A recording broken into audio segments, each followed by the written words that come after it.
Hey there. Just want to give you another update on progress on video game stuff. I've been doing some really important behind the scenes stuff here lately, and one of the things I wanted to talk about was pathfinding. So in the previous implementation of this engine, I had only looked at local pathfinding. I'm now going to be trying to look at global pathfinding, that is, pathfinding between rooms.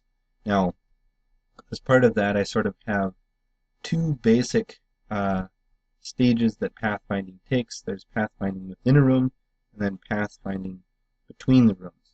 So as I was looking at re-implementing the pathfinding within a room, I was taking a look at some of the techniques and things that exist out there. Now, this is really quite fascinating because you'd think, hey, if you wanted to find your way around inside a specific room with a square grids and looking for a specific path, surely this is a solved problem and hasn't really changed much in the field in, say, like the last 30 years. Well, as it turns out, if that's what you thought, like I thought, you might actually be wrong. So the classical methodology to find a way through a room like that is to use A star, which is a specific algorithm that actually works really well and is very general for finding paths through things that are not just square grids, but could be more or less any shape where you're in a specific spot and you're saying, hey, I've got these neighbors and the cost to get from the node I'm on to the node over there is X, and it's very general. It can do things like that. Now, however, though, in about the last 10 to 15 years, there have actually been some massive improvements for that specialized square grid case. The most compelling improvement so far is jump point search. So this is an adaptation onto the A-star algorithm, sort of a speed up within it. And just to give a little bit of motivation here, I'd like to point out briefly, jump point search can speed up A-star by a factor of between 3 to 15 times, or 2 to 30 times, or 3 to 26 times, and 3 to 16 times. So you can see that there's almost like an order of magnitude type of improvement within that particular field.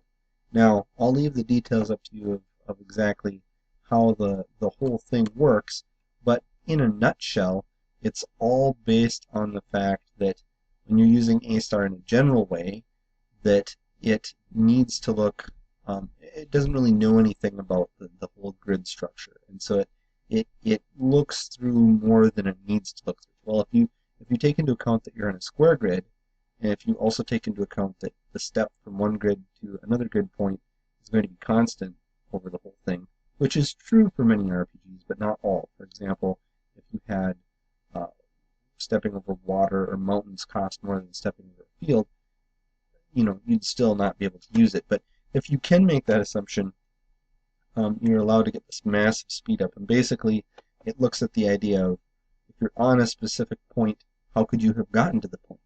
And what other points around it are faster to get through what paths relative to it. So, neat stuff. Look into this business about force neighbors if you have any interest in it. So I was working on implementing that, and of course, because every computer scientist loves reinventing the wheel from time to time, I was working on writing the code. And I think a lot of times when you're working with an engine, you just find that, uh, especially for something that's relatively straightforward and simple to implement, it's almost better to re-implement it yourself because you may find that to match your interfaces to meet certain of the quirks of what you're trying to do, you're going to end up needing to adapt what you're integrating. So next, I just wanted to talk about some of the adaptations I did.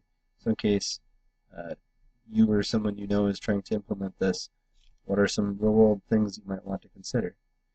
Well, in this whole scenario, um, one thing that I needed to do is a fairly immediate adaptation because I'm looking at uh, the I'm looking at a couple different things that I need to be able to do.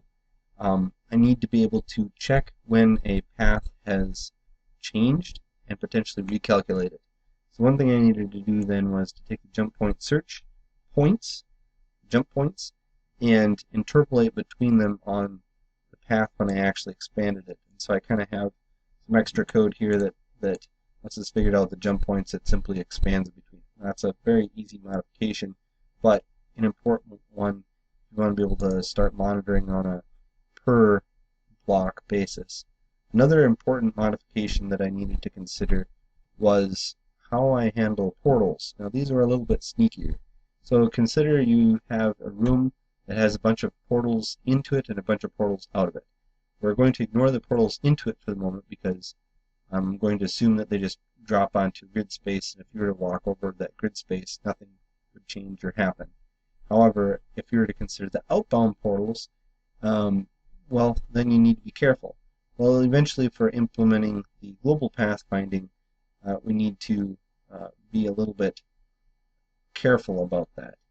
And so the way that I've chosen to modify it, and we'll see how that actually pans out as I continue to implement the global pathfinding, is that when I was checking to see if a grid point is passable or not, I actually pass in the goal point as well, everywhere I'm checking it. And I then also check when I'm storing the grid, instead of just having passable, obstacle, or out of bounds, I also have a special portal type. And so I do this really simple check where I say, hey, if it's the goal, I'll also consider it to be passable if it's a portal type. So that way, as long as you're passing in the goal for your different searches, you're not actually sort of storing that extra information at the map level. You're storing it on a per search level, and sort of acts like an adapter around this interface here.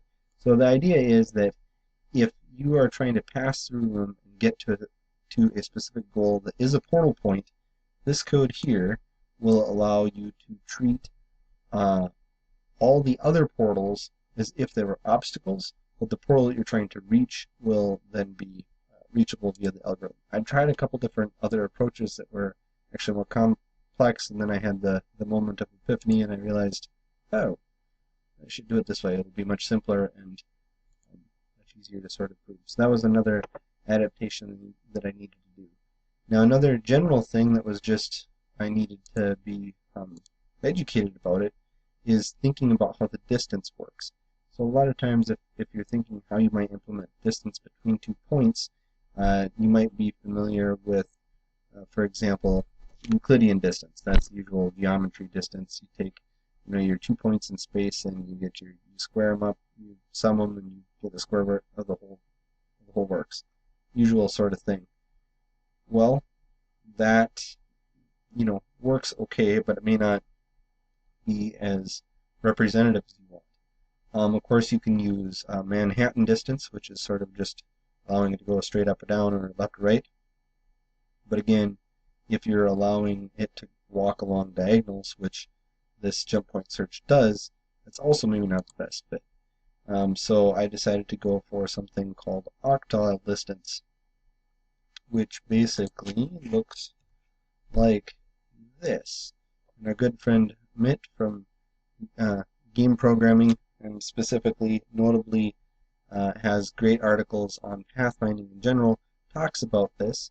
And so there's just a special octal distance that you can use that allows you to track vertical, horizontal, and diagonal movements and get proper distance calculations with that. So that was really handy. So those are a few practical modifications or changes that I needed to make to sort of the base thing to get it working.